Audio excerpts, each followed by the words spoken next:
noticed that the cat had ripped some holes in the upper portion. We got a bunch of claw marks in there, just big enough that bugs could get in, and at this home they're really worried about the aesthetics, not necessarily the bugs coming in. So we went ahead and upsold them, $25 a screen. Just wanted to show you how to do it. We got a small flathead screwdriver here, and you can pretty much start in any corner, but we're going to remove the spline. The spline is this black rubber piece that holds the screen mesh into the framework. Obviously the spline goes into the spline channel. Well, we're just going to take that out and set it aside. We do set it aside and just reuse it. It's perfectly good. It's just a piece of rubber. Nothing wrong with it. Now let's take this old piece of mesh out. Now I kind of got a partial roll here because I've already done one of this size. You can see I took it right out of there. This one though, we'll just stick underneath it, and we're all ready to get that spline back in place. Now a good place to start here is here at the bottom towards me. I'm going to leave some spline up one side and then leave the other side with the top attached to it too. Just start here in your corner, making sure everything's nice and straight.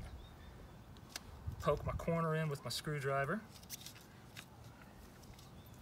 And now I'm ready for my spline roller. Now there's two ends of the spline roller. There's the convex and the concave. The concave has a little groove in it so that it fits over the spline. Now I'm going to use the convex side to pre-roll the mesh into the spline channel. This is an unusually thick piece of framework, so it's a real nice deep channel. You'll find this a lot of times on patio doors as well, where the channel's real deep. So it's good to just use your convex end to push it down in there, kind of pre-roll, and then you use your concave to work your spline in. Now that was the easy part. It was nice and short, and that was just the beginning. Here's where it gets a little bit more difficult. A lot of guys, they've got a nice table with carpet and a jig on it to hold everything together. We're not so fortunate here at the job site. All we've got is a nice piece of concrete and a drop cloth. But we're going to do the same thing here. We're just going to pre-roll into that groove just to get things nice and straight. Now the first side's really easy because it's kind of the guide.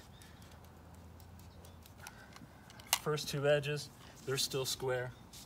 Now this is where things get a little bit more difficult. I'm putting my body on the frame and I'm putting my knee against the framework here so that the screen isn't moving around underneath. It's also putting some weight down onto the mesh so that when I go to put the mesh into the spline channel, it's not being pulled too taut. If you pull the mesh in too tight, naturally it'll bow into the middle and do what we call an hourglass. So I'm trying to leave that. We're going to put our hand down and push that mesh down as it rolls in, just so that it's not too tight. Tight, not too tight. Sometimes, just to check, you can take a measuring tape and measure this end, and then measure the middle and see if it all equals. If it's too short in the middle, you know you got it on too tight.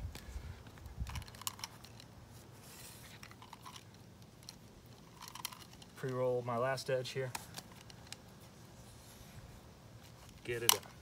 Great, now I got my knife. I've got a little excess spline here, just because, you know, it's rubber, and now that I rolled it in there again, it stretches it out. So there's just a little extra. Get my screwdriver and poke the ends in.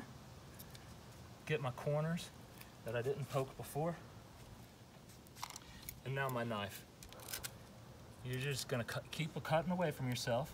You're going to put it right in the edge where the spline is at a 45-degree angle in both directions, up and down and this way.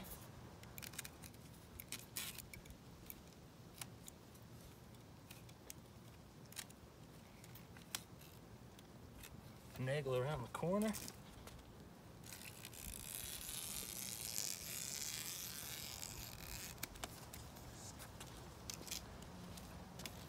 It's a lot easier for me to turn my body than it is to turn my screen.